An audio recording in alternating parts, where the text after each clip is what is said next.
Okay, so before we get into the topic of this week, which is, are you an overbuyer or an underbuyer, I wanted to share my frugal tip of the week, which I always do on any Monday episodes, which are not specifically a frugal topic, just to kind of keep some aspect of frugality in each episode. So my frugal tip for this week is just basically sharing with you one of my favorite money-saving phone apps, which is Ibotta. They're not a sponsor or anything. I'm not getting paid for this. But I just thought it might be something good to share if any of you haven't used it or might be interested in using it. So pretty much I've had the Ibotta app for quite a while, and I've only kind of used it here and there. But then I saw someone on a YouTube video sharing some tips on how she used it. And I actually wound up getting quite a bit of money back by using it in this way. So I found that Walmart basically seems to have like the most offers with Ibotta and has the most things actually available in the store. So for example, if you go into Ibotta and you go to Walmart and it'll show you like all the offers they have. If you sort by, I think it's best value, and you kind of scroll through, a lot of times you'll see things that'll say like free after offer. So basically what happens is you add that to your Walmart list in the app. You go to Walmart, purchase that item, and then you scan your receipt when you're done, and it will give you the exact amount of money back into your Ibotta app that you paid for that item. So for example, they had like this low-fat ice cream on sale for that free offer. It was like $4. I went into Walmart. It was across the street from where I was grocery shopping anyway. Went in there, got the ice cream, like added it to my app, bought it, scanned the receipt, got $4 back into my Ibotta app. So using it in that way, I've got quite a few things like within the last few months, just kind of, if I'm not doing anything, I'll just kind of take a look and see if there's any offers in there that I might want to get, or they do have buy one, get one free. They have a lot of other offers too that are pretty good.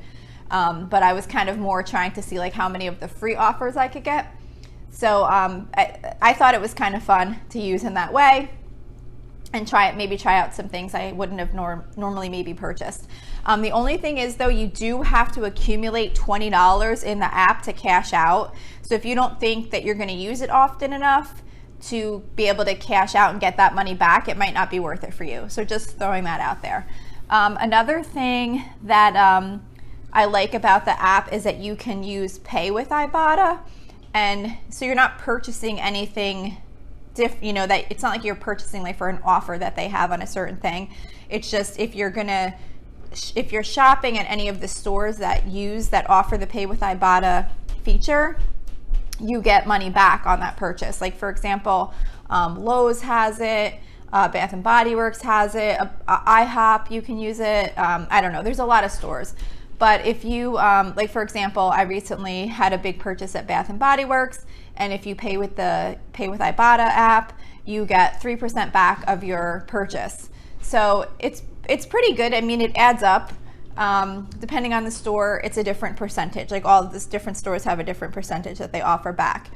But if you're not very good with using the phone, like technical wise, or you get like kind of frustrated with using that, you might not want to do that, because how you have to do it is that when you get to the checkout, you go into Pay with Ibotta and you choose the store that you're at, and you click like Pay with Ibotta. Like say if you're at Bath and Body Works, you'd go into the app, you type in Bath and Body Works, it would come up, you'd click Pay with Ibotta, and once the cashier tells you the amount of your total, you then type in that total to your app and you click Purchase Gift Card, and it basically kind of purchases like a gift card so that you can then show it to the cashier. They scan that barcode, and then that's how it pays for your purchase. So like if you get like a little anxious with like waiting for the, like say if the phone connection isn't that great in the store and maybe you have to wait a little bit for it to like load up. That's happened to me before. It's usually pretty quick, but just, if you don't feel comfortable with doing things like that, it might not be for you either. But anyway, so that's that. Just wanted to share that with you as my frugal tip of the week. So anyway, back into the actual topic for this week, which is, are you an overbuyer or an underbuyer? So I'm currently reading the book, The Happiness Project by Gretchen Rubin. And in the book, one of the concepts that she talks about, it's not like the basis of the book, it's just a very small aspect of it, but I just found it super interesting. And it's this concept of being either an overbuyer or an underbuyer, and how being either one of those to an extreme can cause stress in your life. So I thought it was really interesting, and I thought it would be a fun topic for an episode. So that's where I got this idea from. So what is an underbuyer? So an underbuyer is someone who buys as little as possible and usually waits until the last minute when things are needed before they'll buy them. They'll worry that they might waste money or time buying and storing things that they don't need. They might wait until a very cold day to go buy themselves a winter coat, even though they knew they needed a new one. And we all know that when it's cold outside and you go into the store, there are no winter coats. It's spring clothes by then. You can never buy things for the season in the season, it seems like. So those things can cause stress to an underbuyer because they're kind of waiting until it might be too late to buy the things. They might wait until there's one roll of toilet paper left before they go buy more. They might buy gas $10 at a time instead of just filling up the car, thinking it's a frugal decision because they're spending less. But I do have to say on that, although I don't think I'm an underbuyer, I have actually done that before. If I knew I had overspent somewhere else within my budget for the week and I didn't want to come in under budget, I have bought like a lower amount of gas just to keep my spending low for the week. So I thought that was kind of funny, that was like one of the examples that I had found on, an underbuyer.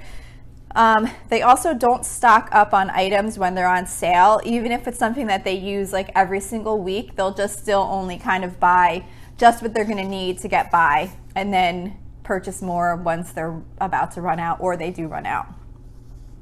So underbuyers often feel stressed because they don't have the things they need when they need them.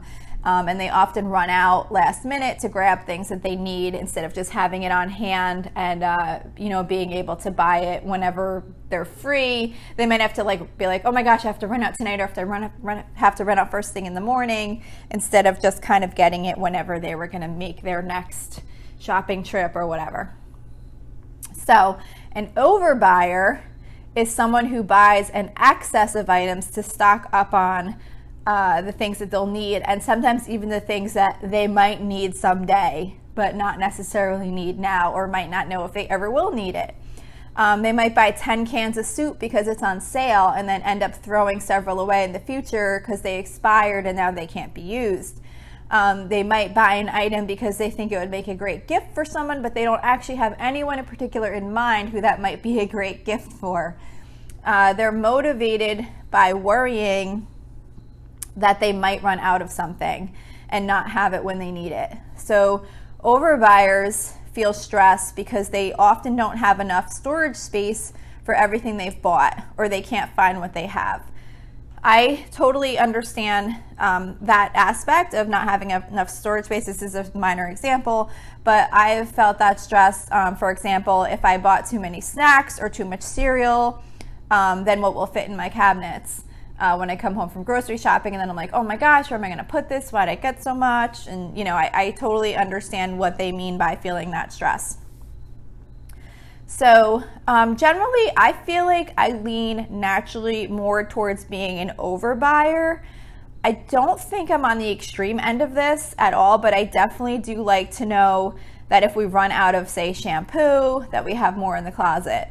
I always have like one more of things like laundry detergent, coffee, dishwasher detergent, plastic baggies, plastic wrap, aluminum foil, like things like that. I always have one backup. I don't have like an excessive amount stored, but I always have at least one backup so that I know if we used up the one we have, there's always one more. And then as soon as I grab that one more, I put it on my list to buy another one.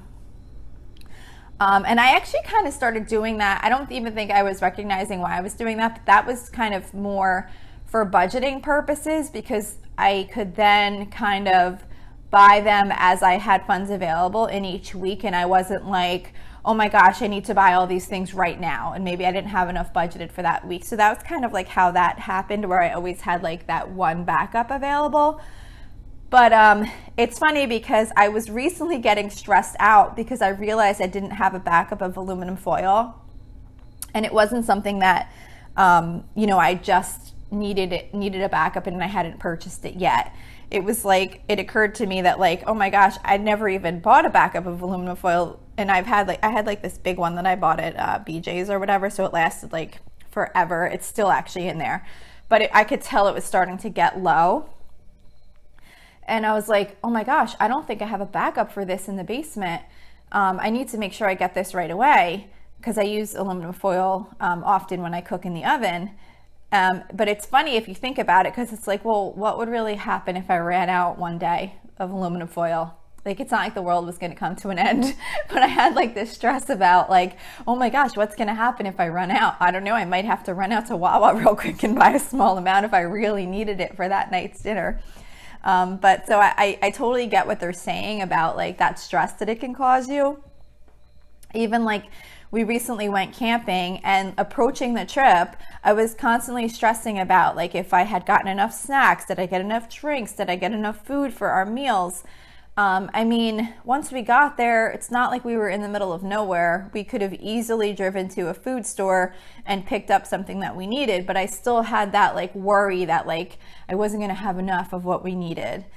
So, you know, and I think that as I got more into budgeting, I shifted more towards the middle, away from the overbuyer, maybe more towards the middle of over and underbuyer, because I could see that by stocking up on things to get the best deal often caused me to go over budget.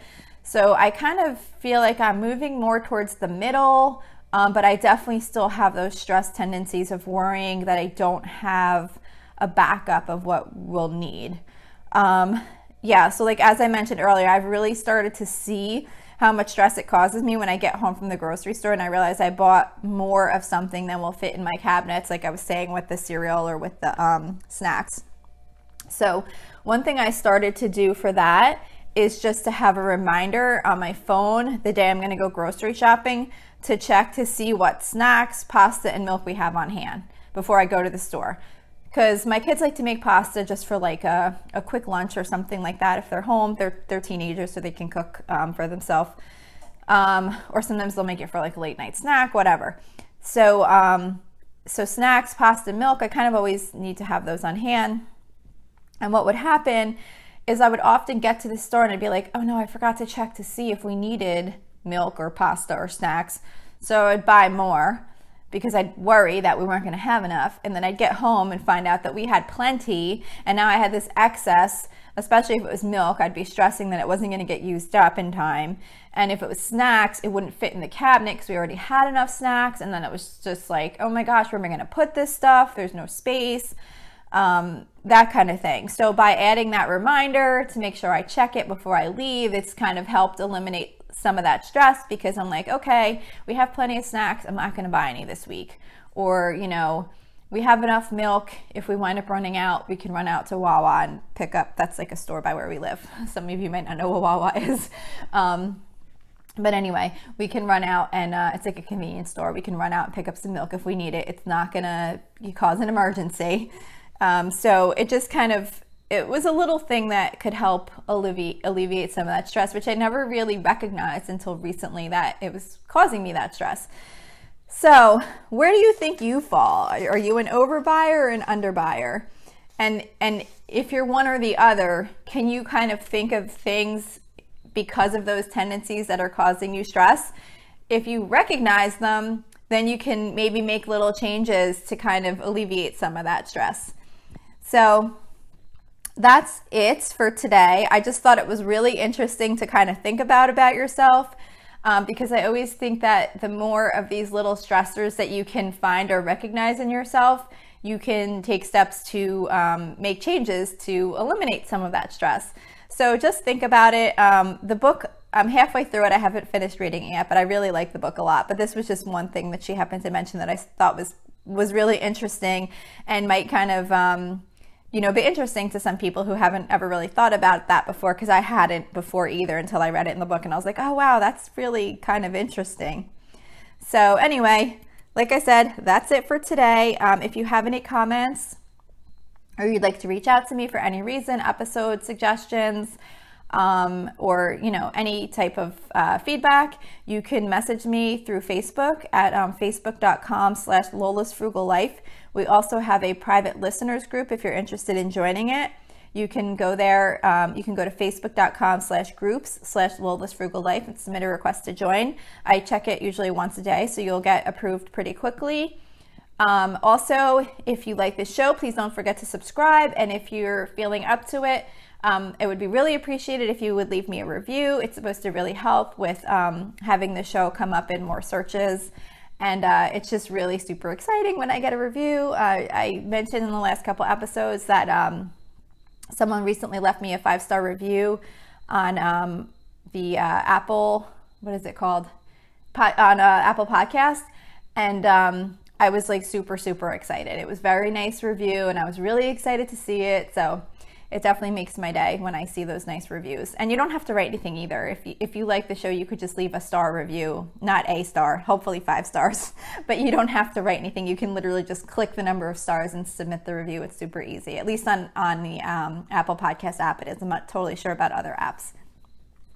But anyway, so that's it. I hope you have a really awesome day and thank you so much for listening.